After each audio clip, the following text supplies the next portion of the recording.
satisfied. Ano ibig sabihin? Be the constant achiever, be the model for change, accept leadership.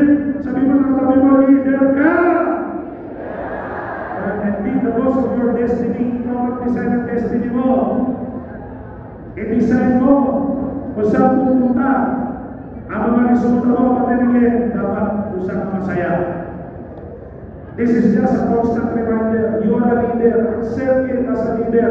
Hindi pwedeng tumami ang dami mo na hindi mo tinatanggap ang role mo bilang isang leader. Start inspired. Ano yung sabihin ng start inspired? Dahil alam mo, ang kitaan naman dito, success talaga. Pera, huwag mo ng problema ng pera. Dahil pera ang kitaan dito. Trumabaw ka lang talagang pera ang darating sa'yo. Wala naman magsasabi dito, attend ng OPP. May nag-present na sa inyo ganito.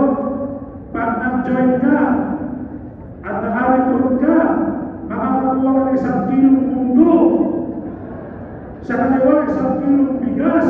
Pag nag-match siya, mamili ka na ng ulam. Minuto, kare-kare adobo. Walang ganun. O kaya ganito, pag kumita ka sa step, sagot na ng company ang papapalit ng bubong ng bahay niyo. Wala naman ganun eh. Ang pinag-uusapan pera, kaya huwag na problema ng pera. Dahil ang pera, automatic, basta gawin mo lang ng tama ang negosyo. Start, inspired, and finish satisfied. Kailangan masaya ka sa resulta mo, masaya ang relationship mo bilang upline sa downline mo, masaya ka ang relationship mo sa company, lahat tayo magkakaibigan, lahat tayo mga makakamping, magkakasama. Kaya ang 2025, sigurado na. Kaya sa tanong mo, sino ang gusto maging milyonaryo? Itaas ang kamay! Sige, taas na lang kamay! Sino ang gusto maging milyonaryo? Itaas ang kamay!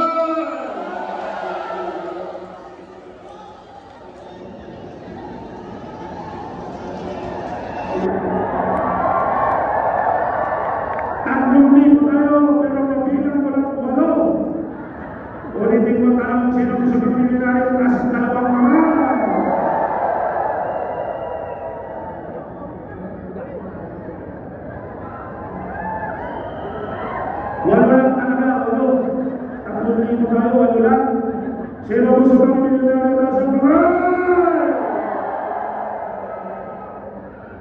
Wala lang talaga. Ulit tanong.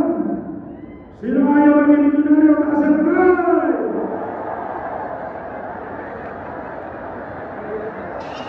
Hindi ko na kasalanan yan. Ito na talaga, ulit tanong. Lahat ang gusto kalimutan milyonaryo na sa kamay? Wala lang talaga. Last na tanong. Sino gusto maging milyonaryo? Taas